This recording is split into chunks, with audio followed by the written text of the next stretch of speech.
Então, boa noite. Boa Começando a noite. gravação agora. E eu resolvi começar a fazer um estudo do mesmo estilo da turma da tarde. Escolher um livro da Bíblia.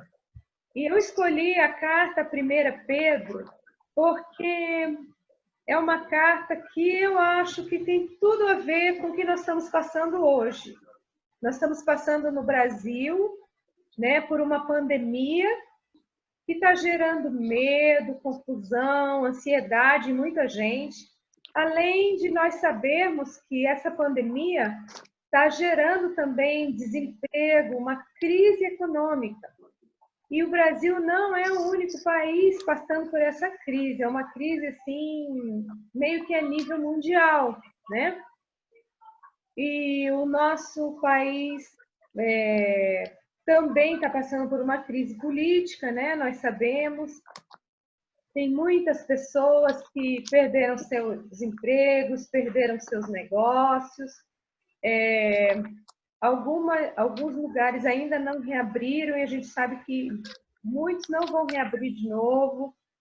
Então, é uma situação difícil para muita gente. Tem também aqueles que tiveram seus salários diminuídos, né? Imagine, tudo aumentando de preço e o salário nem alcança a inflação e ainda é diminuído, né? Então, por motivos diferentes do nosso, é claro, Pedro escreve essa carta para os irmãos para poder encorajá-los, né, para animá-los, porque eles estavam passando por um grande sofrimento. Então, nós vamos ver que sofrimento era esse, por que eles estavam passando por esse sofrimento, né? E por que Pedro escreve essa carta, né? Qual o objetivo?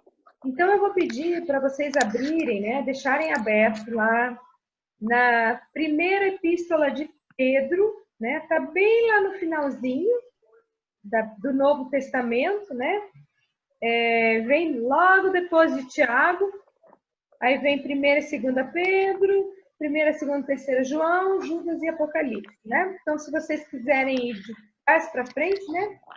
É antes de Apocalipse, antes daquelas 3 cartas de João, né? Então, antes de nós começarmos, vamos fazer uma oração? Senhor Deus, nos colocamos aqui em reverência, diante do Senhor, pedindo pela tua misericórdia, pela tua graça, para que o teu Espírito Santo, Senhor, venha falar os nossos corações, tenha liberdade de falar conosco, de nos animar, de nos confortar através destas palavras. Senhor, queremos confiar na tua promessa e nenhuma palavra tua volta vazia. Mas em Isaías está escrito que a tua palavra, ela vai fazer o que tiver que ser feito. Ela vai cumprir o propósito pelo qual o Senhor a colocou aqui na Bíblia para nós. Sabemos que a tua palavra é uma espada de 2 gumes, que divide a alma, divide os pensamentos, é útil para nos instruir, para nos corrigir. E é isso que nós pedimos, Senhor, que a tua palavra faça isso, que o teu Espírito Santo fale conosco, que possamos, Senhor, sairmos mulheres diferentes do nosso encontro de hoje. Que o Senhor abençoe, se tem alguma mulher ainda para vir na reunião, que o Senhor abençoe. Que o Senhor também abençoe as palavras que vão ser ouvidas por aquelas que não puderam estar aqui conosco, mas que vão ouvir mais tarde. Que o Senhor abençoe também essas mulheres. E que o Senhor abençoe de forma especial a Annalise, a Raquel e a Lucélia, que estão aqui. Pedimos essas bênçãos em nome de Jesus. Amém. Amém. Amém. Então, queridas, antes da gente entrar propriamente dito na carta de Pedro, né? Então, eu queria só falar para vocês, relembrar alguns fatos da história, né? A gente sabe que, se não me engano, foi no ano de 64, julho de 64, né? A cidade de Roma foi incendiada. E todo mundo sabe que ela foi incendiada pelo seu próprio imperador, né? O imperador do Império Romano, Nero, né? E Nero tinha um desejo insaciável de construir, de aumentar a cidade. E você só pode construir, né? Se você destruir o que tinha antes. Então ele queria uma cidade melhor. Então o que ele fez? Ele simplesmente tacou fogo em Roma, né? E os romanos ficaram arrasados com isso, né? Porque uma boa parte da cidade queimou. Eles ficaram, de repente, sem suas casas, sem seus templos, sem suas capelas, né? Sem os elementos religiosos da vida deles, né? Então, os seus grandes templos, né? Os ídolos domésticos, né? Aquelas imagens, aquelas estátuas que eles tinham em casa, se queimou tudo, né? E eles começaram a se questionar, puxa, então os nossos deuses não foram capazes de conter esse incêndio terrível? Eu pensei, né, que se eu tivesse lá a minha casa cheia daquelas estátuas, daqueles deuses, eu ia estar protegido, mas olha só, queimou a minha casa, queimou as estátuas, queimou tudo, né? Então eles estavam assim muito ressentidos, né? E eles começaram a ficar um pouco hostis com relação ao imperador. Aí Nero, né, que não é bobo, ele falou: preciso colocar a culpa em alguém, preciso achar um bode expiatório, né? Aí adivinha quem que ele escolheu? Os cristãos, né? Ele escolheu os cristãos. Os cristãos já eram odiados porque eles estavam associados com os judeus, né? E eles eram vistos como pessoas hostis à cultura romana. Então, quando Nero, né, começou a espalhar o boato que os cristãos é que incendiaram Roma, né? Imagine, isso aí começou uma perseguição terrível, né? Então você imagine lá um pai de família que de repente ele está numa outra parte da cidade, quando ele volta a casa dele está queimada, a família dele morreu, né? E ninguém escapou. E ele não tem nem para onde voltar. Outros talvez conseguiram escapar, mas não tinham nem mais onde morar, onde dormir, tinham que dormir na rua, perderam tudo. Comerciantes perderam seus negócios. E eles começam a ficar com raiva, né? Então eles vêm passando lá um cristão. Foi você então? E de repente começam, o cara tá tão doido da cabeça, né? Por tudo que aconteceu, ele começa a atacar os cristãos. E aí é uma perseguição, eles começam a fugir, né? Você imagine, você no seu prédio, sabem que você é cristão e você fez uma coisa muito horrível para o seu país, para a sua cidade, né? Mesmo injustamente. E você começa a ver que, né, se fosse hoje em dia, o que eles poderiam fazer? Poderiam riscar o teu carro, furar o teu pneu, né? Poderiam bater nos seus filhos quando estivessem lá no parquinho. Pensa. O professor na escola, né? Os colegas da escola poderiam colocar os seus filhos de castigo injustamente. Um monte de coisa podia acontecer, né? Você está na fila do caixa lá do supermercado, de repente empurram você quando descobrem que você é cristã, derrubam todas as suas compras, enxotam você dos lugares. Aqui no meu mercado você não compra, aqui na minha loja você não entra, né? E começou a haver uma perseguição. E aí eles começaram a ser odiados por todo mundo e começaram a fugir, né? Eles começaram a fugir. E eles começaram a fugir ali, né? De Roma para a Ásia Menor. Que vocês vão ver que quando a gente começa a ler lá o primeiro versículo da carta 1 Pedro, fala assim, olha, Pedro, apóstolo de Jesus Cristo, aos eleitos que são forasteiros da dispersão. Agora ele vai falar o nome de algumas regiões, olha lá. Ponto, Galácia, Capadócia, Ásia e Bitínia. Olha, tudo estranho para nós. Acho que só a Ásia a gente reconhece, né? A palavra Ásia. Então, todas essas regiões eram regiões do que a gente costuma chamar de Ásia Menor. Eu consegui achar um dicionário. Eu vou ver se eu mostro para vocês aqui na tela. Dá para vocês verem? Não sei se dá para ver. Então, dá para ver. Aqui, olha. Vocês estão vendo que aqui tem Éfeso? Bem aqui, ó. Aqui está Éfeso. Uhum. Paulo, né? Quando começou a primeira viagem dele, ele começou por aqui. E ele ficou mais no sul dessa região aqui. Pedro, ele está escrevendo uma carta para o pessoal que foi mais para cá, ó, bem aqui para essa parte norte, onde hoje, atualmente, está a Turquia, né? Então, não sei se dá para ver, olha.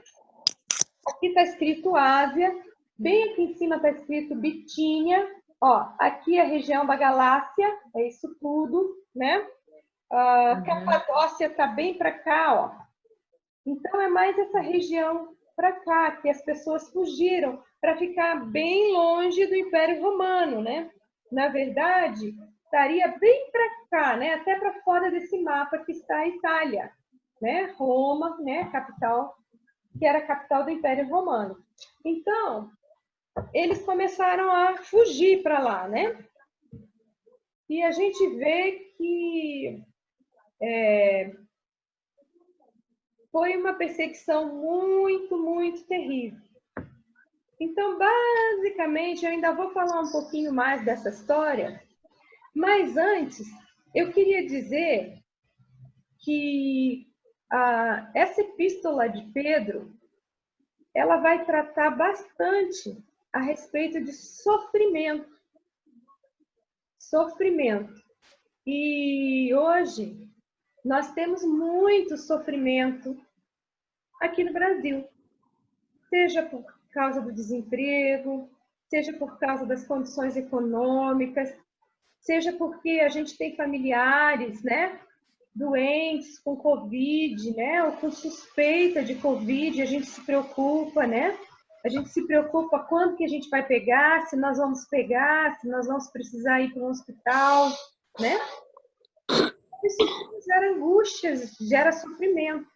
Agora, quando a gente fala assim em termos mundiais, a gente sabe que os países muçulmanos, eles perseguem demais os cristãos.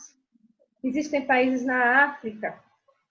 Hoje em dia, por exemplo, a Coreia do Norte é o país que mais persegue os crentes. E eles perseguem de uma forma terrível, né? Eles são martirizados, mutilados, afrontados, espancados. E era isso que estava acontecendo com aqueles cristãos lá no primeiro século, que viviam em Roma. Eles estavam sendo extremamente perseguidos, martirizados até. Então a coisa era feia. Hoje, o sofrimento que a gente passa aqui no Brasil por causa da crise política, porque a gente não pode mais se reunir, a gente não pode ir na igreja, é um sofrimento, é uma angústia, mas nada se compara à perseguição que eles estavam passando naquela terra, naquele tempo, e que muitos dos nossos irmãos passam em outras partes do mundo. Entre os hindus também, na Índia, há muita perseguição, né? Nos países árabes, países muçulmanos da África. Então, existe muita perseguição. E aí, aí nós vamos ver que Pedro, ele escreve tudo isso para confortar os irmãos. Então, é uma carta, assim, uma carta bem terna, uma carta carinhosa, uma carta escrita por um pastor, né? O pastor Pedro, o apóstolo Pedro, preocupado com as suas ovelhas, do seu rebanho, que estavam passando por tudo aquilo, né? E aí eu gostaria de agora fazer um parênteses e perguntar para vocês, né? Você tem certeza que você tem um lugar no céu com Deus quando você partir dessa vida? Então, vou repetir. Você tem certeza que você tem um lugar no céu com Deus quando você deixar essa vida? Vou querer que todas vocês ativem o microfone para responder. Raquel, Lucélia. Ai, Cláudia, a gente tenta ser perfeito, né? Porque eu acho que você cumprindo os mandamentos de Deus, você tem um passo na frente, né? Mas como a gente não é perfeitamente em todos os pontos, pode ser que eu tenha um lugar no céu, né? Mas você não tem certeza absoluta? Hã? Você não tem certeza absoluta? Não que eu tenha certeza. Eu tenho certeza do que eu faço as coisas. Agora tem que ter a aprovação de Deus, né? Se ele vai ter, se eu vou cumprir tudo que ele, eu vou poder ter um lugar no céu, né? E a gente tenta, né? Só que depende dele, né? Certo. Lucélia, você tem certeza? Ó, eu tento fazer tudo certinho, né? Pra conseguir o lugar, né? Mas eu acho que eu tenho certeza. Você acha? Como que você acha? Eu acho. Fazendo as coisas certas. Tá bom. E Annalise, você tem certeza? Eu tenho, Cláudio. Como você sabe disso? Eu tenho certeza. Tenho porque a palavra confirma isso. Que palavra? Ela fala que se a gente crê, a gente já está salvo. Então e creio, né? Então eu creio em todo o sacrifício de Jesus e em todo o plano de Deus para minha vida. Né? Não que eu mereça. Não mereço. Né?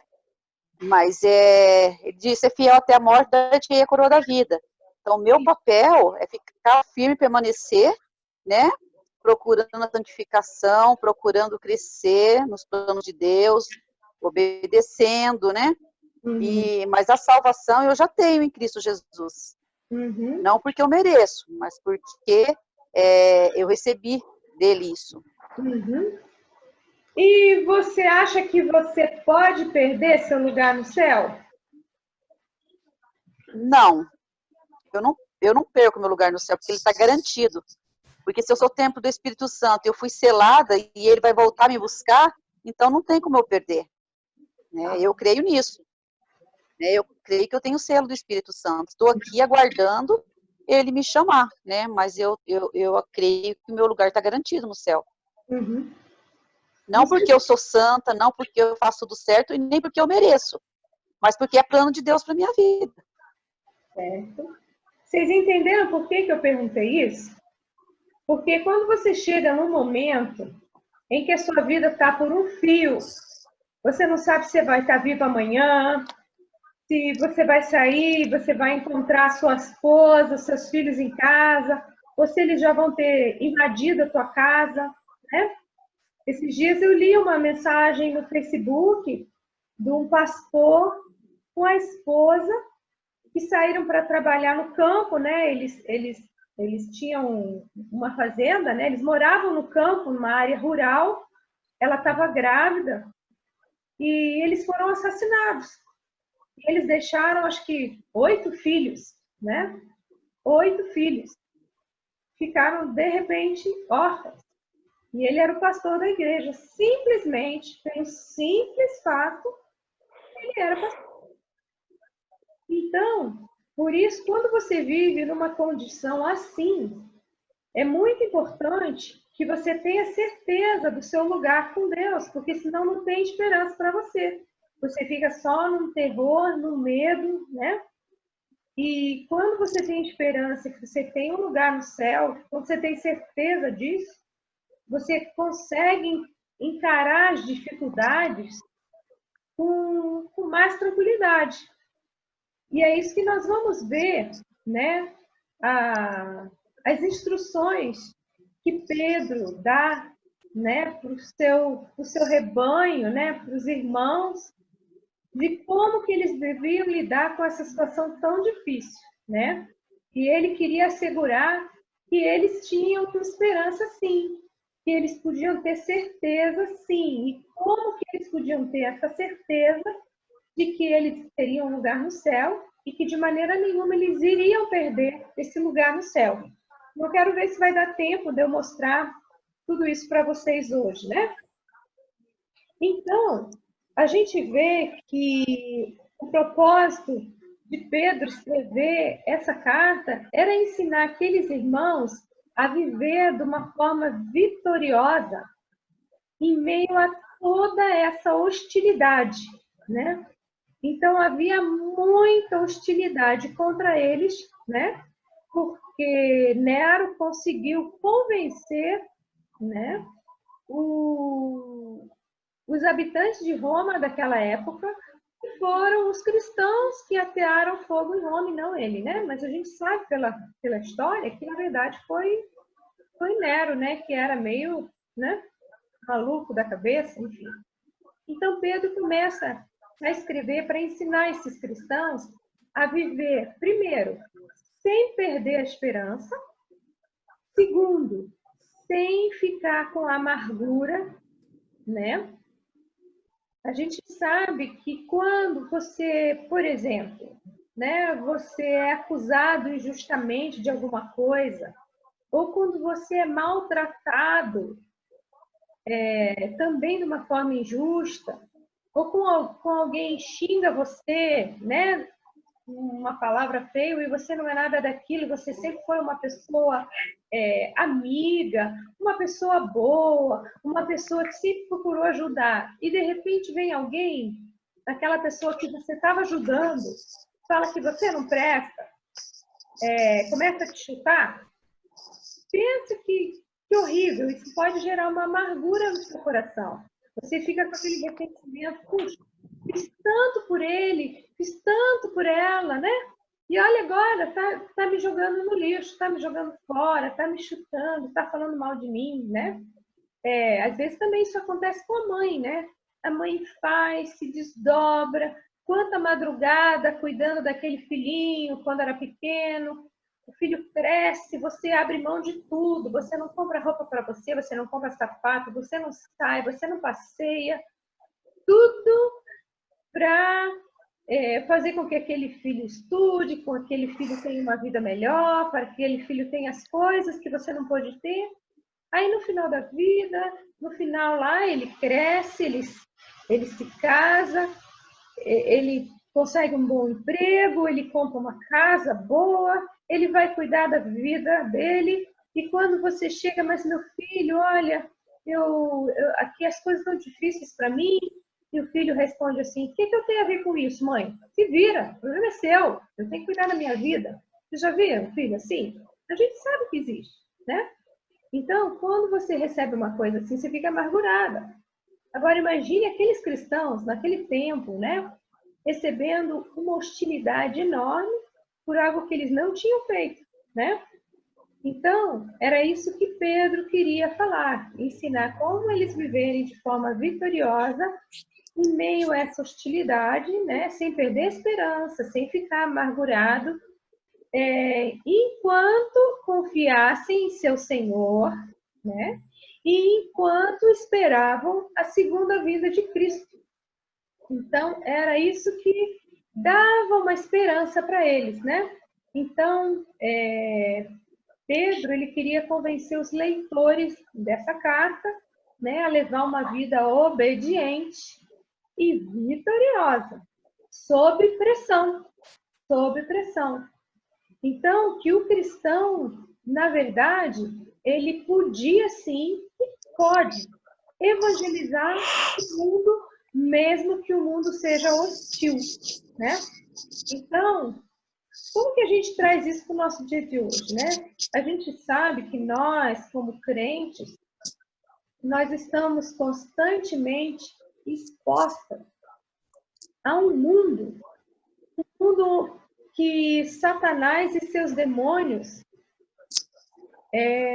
sai deles uma energia muito negativa, né? Os esforços de Satanás e seus demônios é para desacreditar a igreja, né? Para destruir a credibilidade da igreja, a integridade dos crentes, né? Então, uma maneira pelo qual esses demônios trabalham, né? Esses espíritos malignos trabalham, é mostrando, né? Encontrando cristãos cuja vida não é ela muito correta, né? Não é coerente com o que está na palavra de Deus, e depois ele mostra esses crentes, né? Diante dos incrédulos, e mostra assim, vejam como a igreja é fraca. Olha esse aqui, ele diz que é crente, que ele vai na igreja, mas ele faz isso, isso, isso. Ele é assim, assim, assim, né? Então, mas no entanto, o que a gente deve fazer? A gente deve permanecer firme, como a Annalise falou, permanecer firme contra o inimigo, né? O inimigo das nossas almas, que é um só, Satanás. E com isso a gente pode calar a boca, né, dos críticos, se nós, por outro lado, vivermos uma vida santa, né? Então, é isso que Pedro começa a fazer. Ele começa a mencionar os privilégios e as bênçãos que nós, como cristãos, temos em Cristo Jesus. Então, a gente deve saber que o mundo vai sempre nos tratar de forma injusta, né? Claro que não é no nível aqui que eles estavam passando, mas vamos ser tratados de forma injusta, sim. Meninas, eu vou dar uma paradinha aqui, porque apareceu uma mensagem que falta menos de 10 minutos. Então, nós vamos fazer como a gente sempre faz. Nós vamos sair, né? Quando estiver perto de acabar, a gente sai e entra de novo, clicando no mesmo link, tá bom? Então, voltando lá, nós precisamos saber que mesmo que o mundo nos trate de maneira injusta, né? Que nós somos cidadãos, na verdade, dos céus. A nossa cidadania está nos céus, né? E nós podemos, com isso, suportar o sofrimento, né? Então, como que a gente deve lidar com essa animosidade das pessoas, né? A resposta se concentra em Jesus Cristo, né? Jesus Cristo é o nosso modelo. Ele manteve uma postura triunfante mesmo em meio à hostilidade. E pensem, Jesus foi uma pessoa perfeita, uma pessoa que sempre procurou ajudar todo mundo. Quem veio procurar Jesus pedindo ajuda, seja para curar, seja para expulsar um demônio, seja chorando porque o irmão tinha morrido, Jesus estava sempre pronto para ajudar. E, no entanto, ele foi super hostilizado, né? Então, é isso que Pedro, né, ele vai nos ensinar nessa carta. E aí, eu queria, então, agora, verdadeiramente, né, começar com vocês ali em 1 Pedro, capítulo 1, nós vamos ler o versículo 1 e 2, né? Então, nós vamos ver que o autor é Pedro, né? E, aliás, antes da gente falar sobre o autor, eu queria que vocês virassem umas páginas e fossem lá para o capítulo 5. Capítulo 5, versículo 12.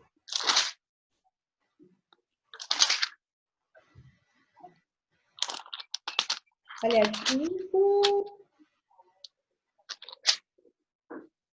Acho que 5:20, eu falei 12, né? Não, 5:12, tá certo.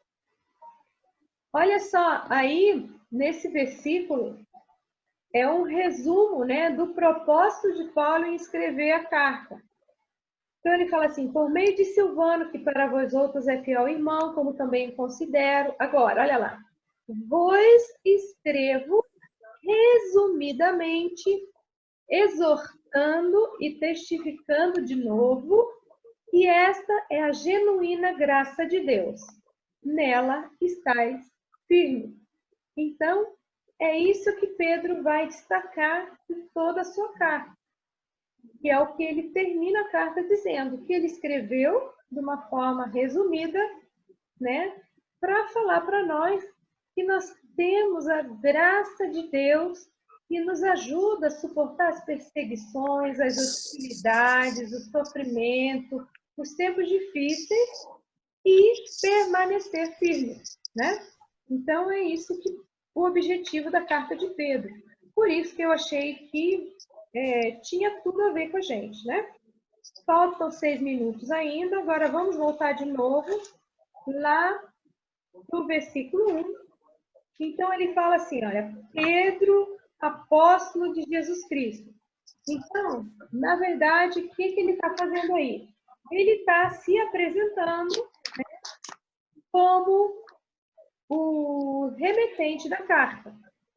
Hoje em dia, quando a gente escreve uma carta, e eu escrevo, eu vou assinar meu nome lá no final, né? Mas naquele tempo, se colocava o nome no começo, por quê? Porque a forma que eles escreviam não era um papel como nós temos hoje, era um papiro, né? Era um rolo. Então, para eles não terem que desenrolar todo o rolo para ver quem que mandou a carta, eles punham já lá no começo. Você já abria, é de Pedro, né? Pedro que está mandando. Ora, aí ficava fácil. E a gente sabe que Pedro foi um pescador, né? Galileu, da cidade de Betsaida. Ele era irmão de André, né? E ele foi chamado por Cristo para ser discípulo dele, né? Seu nome também é Simão, né? Em aramaico, ele é conhecido por Cefas, né? Grego, a palavra Pedro é um nome dele em grego, né? Cujo significado é rocha ou fragmento de rocha, né? Então, é interessante que a gente vê que no Novo Testamento, o nome de Paulo é mencionado 162 vezes. E o nome de todos os apóstolos juntos, sabe quantas vezes? 142. E agora, vocês têm ideia de quantas vezes o nome de Pedro é citado? 210 vezes. Então, o que isso mostra? Que Pedro realmente foi um apóstolo líder, né? Ele foi líder dos outros, né? Porque sempre era o nome dele que era falado primeiro, né? A gente sabe que Pedro teve um temperamento esquentado, né? Ele muitas vezes falava sem pensar, né? Ele tinha momentos de coragem, outras vezes ele era bem covarde, né? E mesmo a gente sabendo que ele negou Cristo, ele foi restaurado, né? E ele foi poderosamente usado por Jesus para abrir a porta do evangelho para judeus e para gentios, né? Tanto é que a gente tem lá em Lucas, capítulo 22, 32, que Jesus fala assim: tu, pois, quando te converteres, fortalece os teus irmãos. Então é isso que Pedro vai fazer com essa epístola que ele escreve aí. Então agora nós vamos ver os destinatários da carta, né?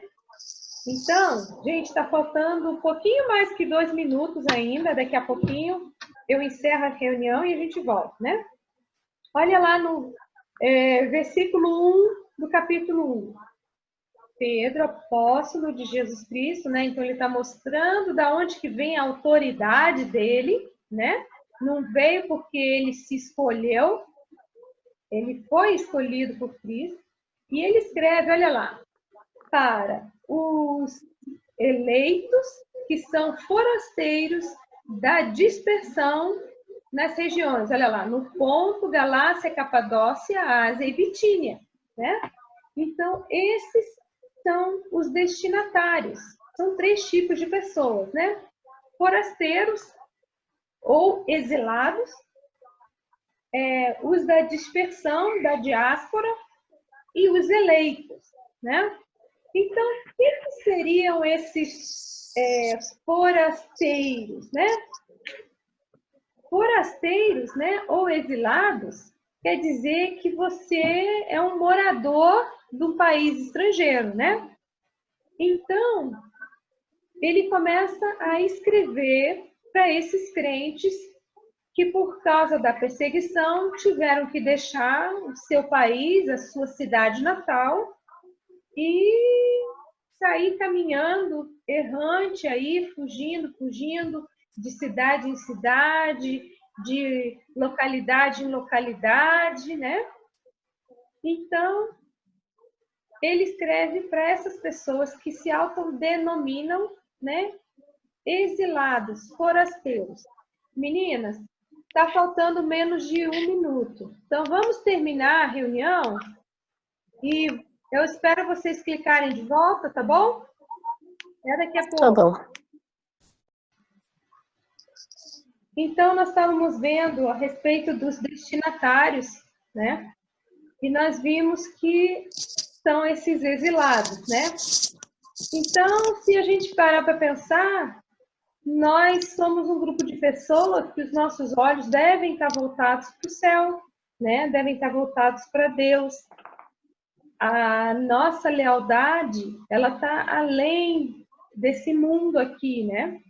Hebreus, capítulo 13, versículo 14, diz assim, que, na verdade, não temos aqui cidade permanente, mas buscamos a que há de vir, né? Então, quando a gente tem isso em mente, que a nossa cidade aqui não é permanente, mas a gente busca a que ainda vai chegar, isso consegue dar um pouco de esperança para nós, né? Então, embora nós moremos em Curitiba, né? Moremos no Brasil, somos brasileiras,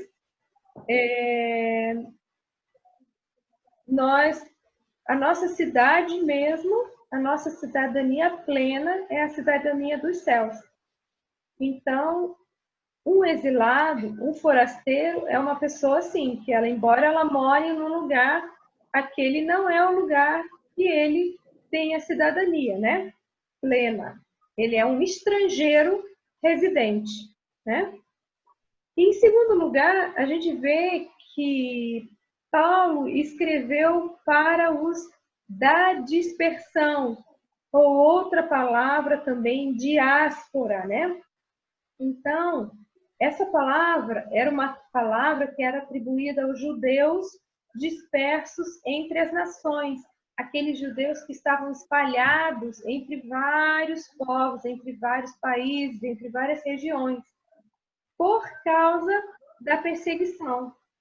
Também muitos saíam da sua própria cidade, do seu próprio país, por motivos particulares, né? Porque queriam fazer negócio em outro lugar, enfim. Mas a maioria era por causa da perseguição mesmo. E o que aconteceu com essa grande perseguição depois do incêndio de Roma, né?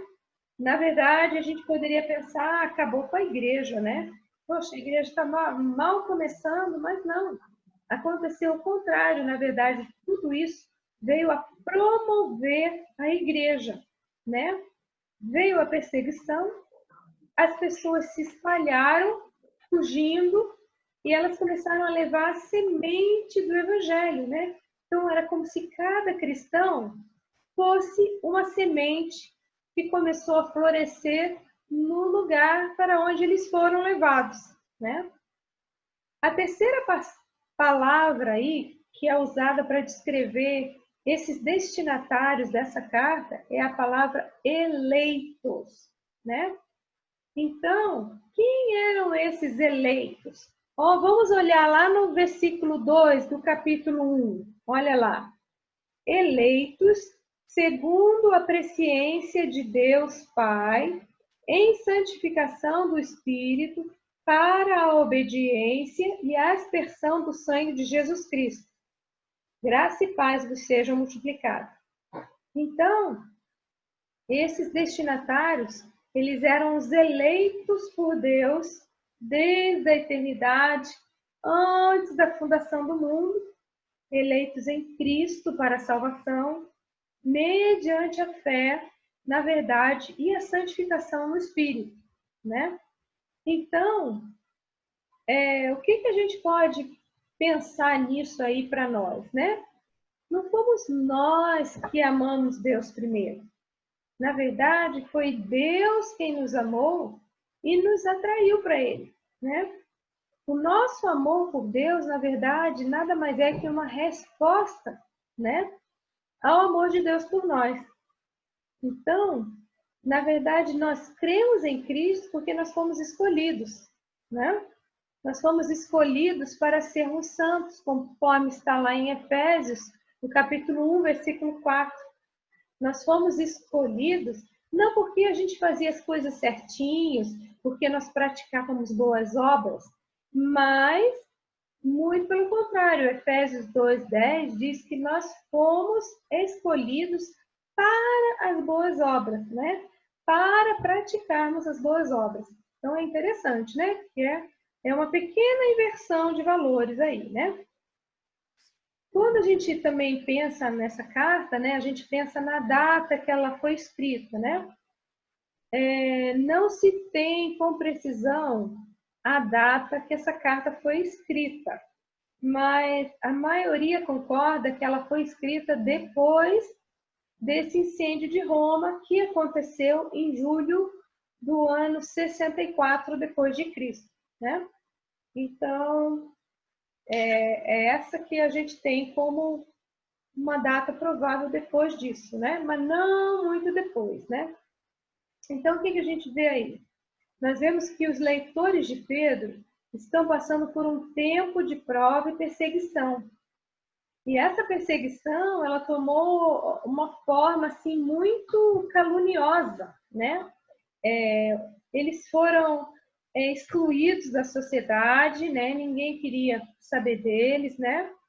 Eles começaram a ver levantes, né, populares e ações policiais locais contra esses cristãos, né?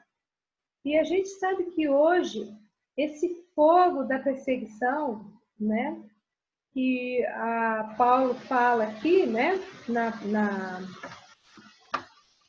no capítulo 1, ele fala que esse fogo, né, lá se vocês olharem lá no versículo 7, né, no finalzinho do versículo 7, para que uma vez confirmado o valor da vossa fé, muito mais preciosa do que o ouro perecível, mesmo apurado por fogo, né?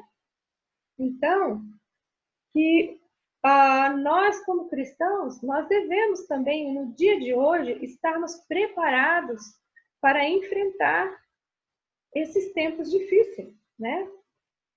E enquanto e devemos estar dispostos, né, para sofrer retaliações, para suportar com alegria o sofrimento por causa da nossa fé, né? A gente sabe, né, que tem muitos irmãos sofrendo e eu creio que se eles tiverem a Bíblia em mãos, pensa, a carta de Pedro é uma carta escrita para eles hoje, né? E deve também ser uma carta para nós, né? Então, agora, o que eu queria falar para vocês é que onde Pedro estava, né, provavelmente, quando ele escreveu essa carta, né? Então, eles acham que Pedro, né, ele deve ter usado o mesmo recurso que o apóstolo João usou quando ele escreveu o livro de Apocalipse, né? Ele estava lá no meio de uma perseguição e ele não poderia dizer exatamente de onde ele estava escrevendo, né? Porque ele poderia colocar a igreja numa situação difícil e ele mesmo se colocar numa situação difícil. Então, a maioria concorda, né, que Pedro, que ele escreveu ele escreveu por código, ele disse que ele estava escrevendo da Babilônia, né? Só que Babilônia, na verdade, era o mesmo código que João entregou lá para o Apocalipse, né? Que eles sempre se referiam a Roma por meio de um código. Então, eles entendem que Pedro escreveu sua carta. Quando ele escreveu essa carta, ele estava em Roma, né? E ele escreveu por meio de código, mas não tem como a gente ter certeza absoluta, né? Então, eu estou passando para vocês só o que a maioria concorda, que provavelmente Pedro estava em Roma quando escreveu essa carta para esses irmãos que já tinham fugido de Roma, né? Porque fala ali, ó, estavam no Ponto, na Galácia, na Capadócia, na Ásia, na Bitínia, que eles tinham fugido, né? Então, eles não estavam mais lá. Agora, o que eu queria falar com vocês são características especiais dessa carta, né? Que fazem dessa carta uma carta bem especial, né? Então, a gente já viu que ele escrevia para que os cristãos se mantivessem firmes, né? Mantivessem uma conduta firme mesmo em meio à perseguição. E ele escreveu para animar os fiéis, né? Para estarem firmes durante o sofrimento e mesmo assim buscarem a santidade, né? Então, uma característica que eu gostaria de ressaltar aí sobre a carta é que essa carta ela destaca, né, que vai chegar um grande sofrimento, né? Então, olhem comigo aí no capítulo 1, versículo 6. Olha o que ele fala. Nisto exultais, embora no presente, por breve tempo, se necessário, sejais contristados por várias provações. Então, nós vamos ver que em toda carta sempre tem algo sobre o sofrimento, né? As pessoas para as quais Pedro estava escrevendo estavam sofrendo múltiplas provações, né? Eles estavam sendo submetidos a uma prova de fogo, né? Como eu li ali no versículo 7 para vocês, né? Mesmo apurado por fogo, né? E outra, a gente sabe também que essa perseguição, ela está crescendo. Virem comigo lá no capítulo 4, versículo 12. Capítulo 4, versículo 12. Olha lá o que ele diz. Amados, não estranheis o fogo ardente que surge no meio de vós, destinado a provar-vos, como se alguma coisa extraordinária vos estivesse acontecendo. Olha aí. Ainda se vocês olharem lá o versículo 14. Se pelo nome de Cristo sois injuriados, bem-aventurados sois, porque sobre vós repousa o Espírito da glória e de Deus. Então, o que ele está falando aí? Que eles estavam sendo submetidos a uma forte campanha, a uma forte provação, uma forte perseguição. Olha só, eles estavam sendo injuriados. Injuriados quer dizer, eles estavam sendo insultados, tratados de maneira injusta, né? Simplesmente pelo fato de que eles eram representantes de Cristo, né? Eles representavam o nome de Cristo.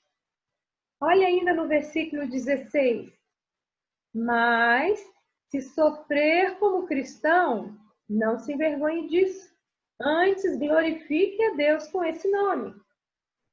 Olhem ainda no capítulo 5, versículo 9. Ele fala assim, ó. Resisti-lhe firmes na fé, certos de que sofrimentos iguais aos vossos estão se cumprindo na vossa irmandade espalhada pelo mundo. Então, Pedro está dizendo, não são só vocês que estão sofrendo. Outros irmãos de vocês também são. Eles começam também a padecer uma campanha de difamação. Já pensou que coisa horrível? Você virar uma pessoa mal falada? Olha só, voltando lá no capítulo 12, o versículo... capítulo 12. Capítulo 2, desculpa. Capítulo 2, versículo 12. Ele fala assim, olha, mantendo exemplar o vosso procedimento no meio dos gentios, para que naquilo que falam contra vós outros, como de malfeitores, observando-vos em vossas boas obras, glorifiquem a Deus no dia da visitação. Então, olha só, eles estavam sendo tratados, sendo vistos como se fossem bandidos, como se fossem, assim, os bandidos da pior espécie, né? Como não prestassem para nada. Malfeitores. E pensa, o cristão, ele procurava fazer o bem, procurava ter como exemplo a vida de Cristo, mas eles eram vistos como malfeitores. Olha lá ainda, nesse mesmo capítulo 2, versículo 15. Ele fala assim, porque assim é a vontade de Deus, que pela prática do bem façais emudecer a ignorância dos insensatos. Olha só, eles estavam sendo tratados como insensatos, né? Como insensatos, como se eles fossem tolos, como se eles fossem burros, como se eles fossem os ignorantes. Se vocês ainda virarem a página lá para o capítulo 3, versículo 16. Olha lá o que fala. Mais sobre o sofrimento, né? Fazendo, todavia, com mansidão e temor, com boa consciência, de modo que naquilo em que falam contra vós, fiquem envergonhados os que difamam o vosso bom procedimento em Cristo. Então, você veja, eles tinham um bom procedimento, eles se comportavam bem, eles não eram pessoas do mal, mas todos falavam mal dos cristãos. Então, Pedro fala que mesmo assim, você fica firme para que eles, com o passar do tempo, fiquem envergonhados de falarem mal de vocês, ao verem que vocês não são nada daquilo que eles pensavam, né? Então, era uma perseguição que não era fácil. Olha ainda, no capítulo 4, versículo 4, ele diz assim, por isso, difamando-vos, estranham que não concorrais com ele no mesmo excesso de devassidão. Olha aí, ó, difamando, falando mal de vocês, né? Era isso que eles faziam, que eles sofriam, pessoas que estavam falando mal dele. Além disso, eles também não devem ficar surpresos com o sofrimento, né? Lá, o versículo 12 desse mesmo capítulo 4, né? Não estranheis o fogo ardente que surge no meio de vós, né? E além do mais, Pedro também, né, falando sobre esse grande sofrimento que estava chegando ali no meio deles, eles deviam de estar preparados para sofrer por causa da justiça. Olha, isso aí é muito difícil. Sofrer por causa da justiça. Olha lá o capítulo 3, versículo 14. Eu vou ler lá para vocês. Mas ainda que venhais a sofrer por causa da justiça, bem-aventurados sois. Não vos amedronteis, portanto, com as suas ameaças, nem fiqueis alarmados. Então, o que ele está falando aí, né? Que era para você não sofrer, né? Por causa da justiça. E olha o versículo 17, ainda nesse capítulo. Porque, se for da vontade de Deus, é melhor que sofrais por praticar o que é bom do que praticando o mal. Então, o que ele está dizendo aí? Que a gente ia sofrer, né?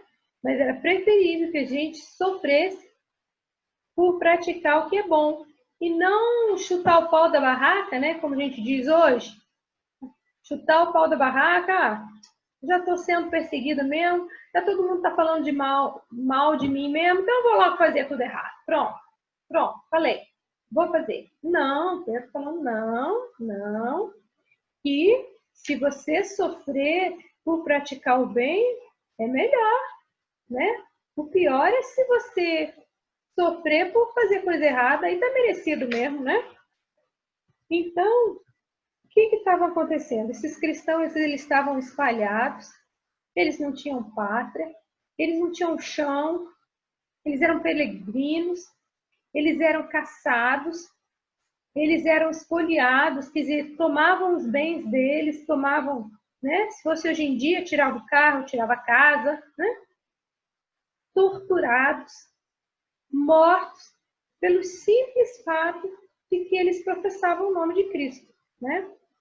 Então, eles não deviam se assustar, nem ficar com medo por causa desse fogo ardente da perseguição, né? Que começou a atingir esses cristãos, não só na Ásia, mas que esse fogo estava se espalhando por todo o mundo, né? Então, essa é uma das principais características dessa carta, esse grande sofrimento, né? A segunda característica é a graça de Deus, né? Então, a gente vê que, junto com o sofrimento, né, que se a gente depende da graça de Deus, isso aí é uma maravilha, né? Então, somente quando a gente tem a graça de Deus do nosso lado, é que a gente pode glorificar a Deus em meio ao sofrimento, né? Que foi isso que Paulo disse lá no capítulo 5, que é o último capítulo dessa carta, essa é uma carta curtinha, né? Só tem 5 capítulos. Lá no versículo 12, ele vai falar isso aí, né? Que ele escreve resumidamente, né? Exortando e testificando de novo que esta é a genuína graça de Deus. Uma graça que nos capacita, que nos habilita a vivermos, a passarmos por perseguições, a passarmos por tribulações, a passarmos por sofrimento, né? E essa palavra, ela aparece, gente, em todos os capítulos. Em todos os capítulos vai aparecer essa palavra graça. Né? Eu não... Bom, vamos dar uma olhadinha lá bem rapidinho. A gente vai folhear agora todos os versículos em que essa palavra graça aparece. Olha. Lá no capítulo 1, versículo 2, fala assim, olha. Eleito segundo a presciência de Deus Pai, em santificação do Espírito, para a obediência e a expressão do sangue de Jesus Cristo, graça e paz vos sejam multiplicados. Quer dizer, Paulo está dando a bênção dele ali, no começo da carta, para que essa graça fosse multiplicada para todos eles, né? Para todos nós. Olha lá no versículo 10, né? Foi a respeito desta salvação que os profetas indagaram e inquiriram, os quais profetizaram acerca da graça a vós outros destinada. Então, essa graça, ela já estava destinada para nós, porque os profetas já previam que haveria uma perseguição. Então, essa graça já estava destinada para nós. Olha lá no versículo 13. Por isso, cingindo o vosso entendimento, sede sóbrios e esperai inteiramente na graça que vos está sendo trazida na revelação de Jesus Cristo. Olha aí, ele está dizendo para a gente colocar a nossa esperança inteiramente na graça. Olha agora o capítulo 2, versículo 19. Porque isto é grato, que alguém suporte tristezas sofrendo injustamente por motivo de sua consciência para com Cristo, né? Depois, ainda aí, no versículo 20. Pois que glória há se pecando e sendo esbofeteados, por isso suportais com paciência? Se, entretanto, quando praticais o bem, sois igualmente afligidos e o suportais com paciência, isto é grato a Deus, né? É grato a Deus. Agora, o capítulo 3, no versículo 7, aparece de novo essa palavra graça aí, ó. Maridos, vós igualmente, vivei a vida comum do lar, com discernimento, tendo consideração para com vossa mulher como parte mais frágil, tratai-a com dignidade, porque sois juntamente herdeiros da mesma graça de vida, para que não se interrompam as vossas orações.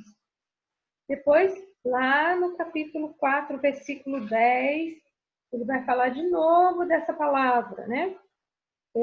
Servir uns aos outros, cada um conforme o dom que recebeu, como bons dispenseiros da multiforme graça de Deus. E assim vai, né? Tem mais ainda, né? No capítulo 5, enfim. A gente vai ver que, apesar dessa carta, né, falar muito de sofrimento, ela também fala muito da graça de Deus, que nos capacita a suportarmos esse sofrimento, essas tribulações. A terceira coisa que eu gostaria que essa carta que destaca é a glória de Deus, né?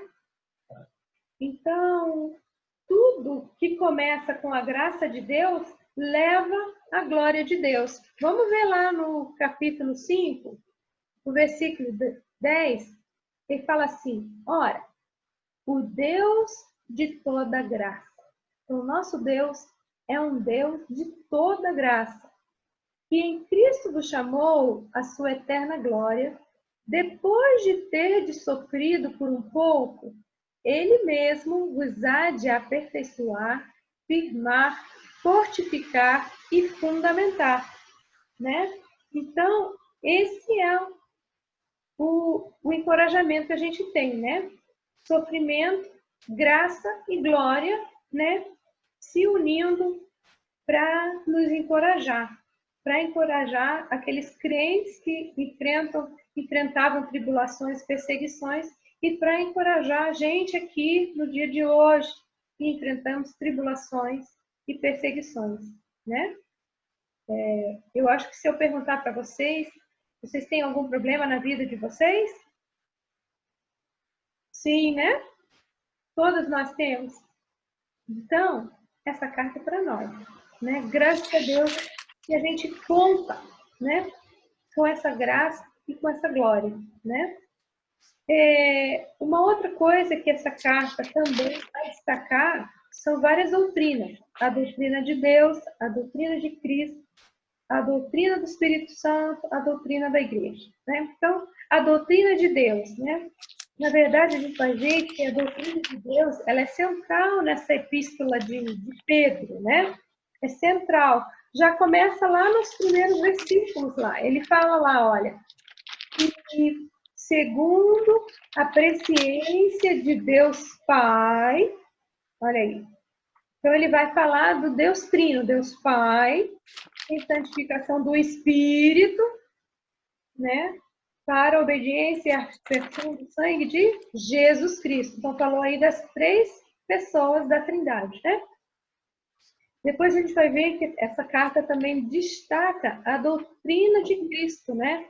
Mostra Cristo como nosso exemplo, como nosso substituto, como aquele que morreu pelos nossos pecados, né? Pedro ele vai apresentar Cristo como Senhor.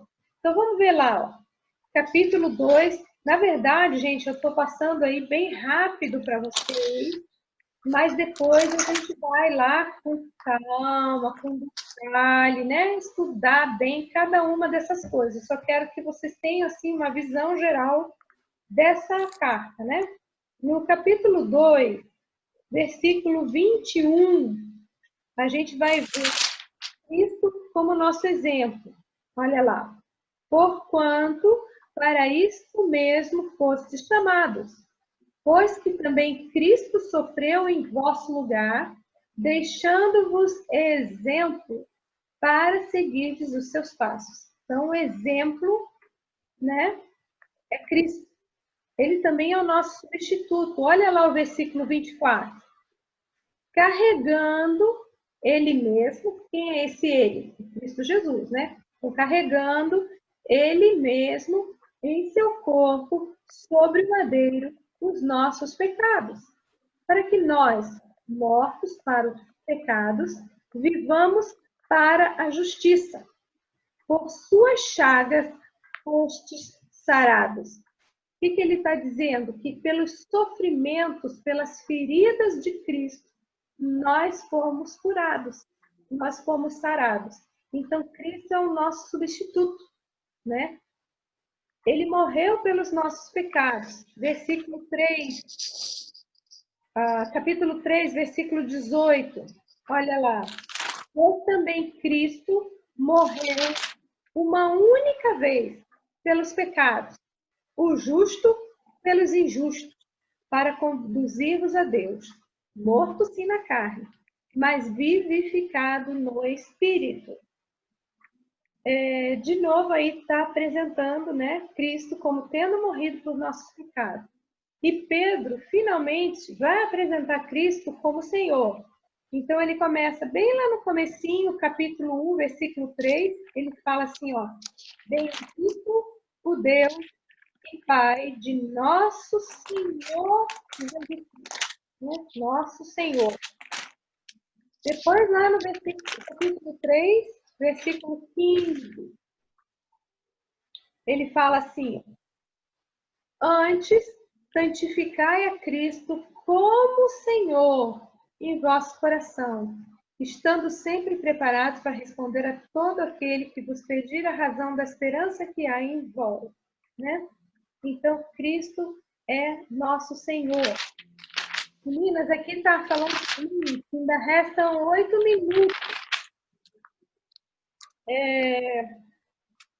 Eu vou continuar até a gente terminar. Eu não sei se vocês querem voltar de novo ou vai ficar tarde. Mas quando tiver para terminar, eu paro aqui e, se for o caso, a gente continua semana que vem. Tudo bem assim? Ou vocês querem fazer mais 40 minutos? Eu acho que fica cansativo, né? Então, vamos terminar. Eu tenho ainda 7 minutos, eu vou fechar aqui. Então, eu estou falando as coisas que essa carta ela vai destacar para nós. Só que antes de eu voltar a isso aí, eu gostaria de deixar uma tarefa para vocês durante a semana. Eu adoro deixar tarefas, né? Então, primeira tarefa. Eu gostaria que vocês lessem essa pequena carta de Pedro, né? Que são só 5 capítulos. Vocês viram que é bem curtinha, né? Se vocês pudessem ler de uma vez, né? Vocês vão conseguir ler ela, gente, em 20 minutos. Vocês leem a carta. Gostaria que vocês lessem em várias traduções. Eu não sei qual é a tradução que vocês têm, vocês gostam de ler. Mas se tiver alguma outra Bíblia em casa, em outra tradução, podem ler. Se vocês tiverem aquele aplicativo, né, da Bíblia, baixem no celular, se não tiverem, né? Lucélia, você tem o aplicativo no celular da Bíblia? Não. Você quer que eu mande um link para você baixar? Pode mandar. Eu mando. Se eu esquecer, você me cobra. E é bom ter, que daí tem várias traduções, você pode ler. É bacana, porque se você fica lendo do mesmo jeito, vai ficando chato, sabe? A gente, já vi, já fica conhecido. Então, se você ler uma tradução diferente, é legal. Eu não sei se vocês viram que eu mandei um áudio. Aliás, eu mandei 2 áudios com 2 traduções diferentes. Uma é a tradução que aparece na Rádio BBN, que é a tradução da Almeida Corrigida Fiel. E a outra, eu não sei qual é a tradução, que é a tradução que é aquele Cid Moreira, né? Ele falando com a voz dele é bem legal, né? E esse link não. Esse aplicativo que eu vou sugerir para você, Lucélia, dá para você também colocar e ouvir. Então, tem várias coisas também que você pode ouvir. Às vezes é uma linguagem assim, meia mecânica, né? E eu também pedi, porque a Ellen está gravando áudios livros. E ela consegue ler com uma voz muito boa, bem pausada, e ela interpreta, ela dramatiza. E eu achei muito legal, ela gravou a carta de Filipenses, daí eu pedi para ela gravar de Efésios, que é a carta que nós estamos estudando nas terças-feiras à tarde, e eu pedi para ela gravar também de 1 Pedro, né? E ela disse que ela vai fazer. Como ela já gravou umas outras antes, ela precisa editar primeiro, então a gente está na fila, né?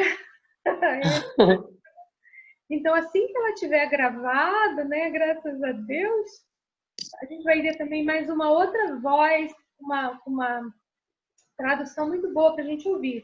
Então, essa é a minha tarefa, que vocês leiam e que vocês ouçam. E que se vocês tiverem oportunidade também, puderem ficar quietinhas num quarto e ler em voz alta, também é bom. Porque vocês vão poder assimilar a carta inteira, né? Porque quando eu estiver aqui em aula, eu vou falar versículo por versículo, daí vocês não têm ideia do todo, né? E quando você ouve ou você lê várias traduções, de uma vez só, você às vezes você percebe coisas, é muito interessante. Vale a pena vocês experimentarem fazer isso, né? Eu tomei um propósito nesse ano, né? Comecei mês passado, né? A ler um livro da Bíblia por mês. Então, eu fico o mês inteiro lendo o mesmo livro, estudando o mesmo livro, eu olho mapas, eu leio comentários, eu vejo coisas, né? Tem dias que eu pego, sento, faço um monte de anotações, de coisas que vêm, que saltam aos meus olhos. E é interessante que cada vez eu observo uma coisa diferente. Então, é uma maneira de você ler a Bíblia. Como a gente tem num ano 12 meses, né? Então, dá um ano para você ler 12 livros. A Bíblia tem 66 livros, né? Se você dividir o livro de Salmos, que é bem grande, né? Que são 150 capítulos, pelo menos em 2 meses, né? Metade e metade, dá para você ler a Bíblia inteirinha em um pouco mais de 5 anos, em 4 anos e pouco, 4 anos e meio. Então é bem legal, né? Em vez de você ficar lendo, né, 3, 4 capítulos cada dia, você lê um livro inteiro num mês. Então, cada dia você lê o livro, vai lendo de formas diferentes, né? Então, esse é meu desafio. Meninas, faltam 2 minutos. Tem alguma coisa que vocês queiram falar, queiram comentar?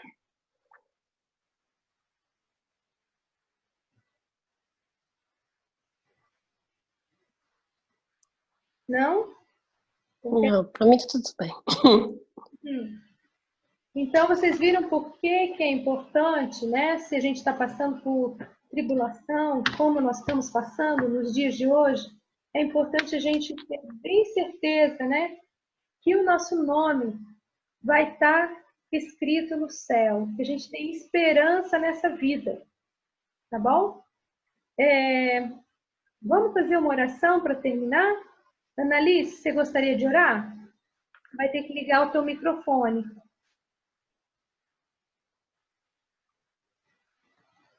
Conseguiu? Deu. Então vamos orar. Pai, eu quero te agradecer, meu Deus, pela oportunidade que o Senhor tem nos dado de aprender cada dia mais a tua palavra, Pai, e ver que o plano do Senhor, Pai, tem se estendido até nós. Eu te louvo por isso, Deus querido. Quero pedir a tua bênção sobre a vida da Lucélia, sobre a vida da Raquel, sobre a vida da Cláudia, Pai. Que nós possamos continuar firmes, ó Deus querido, estudando a tua palavra e aprendendo mais do Senhor, Pai.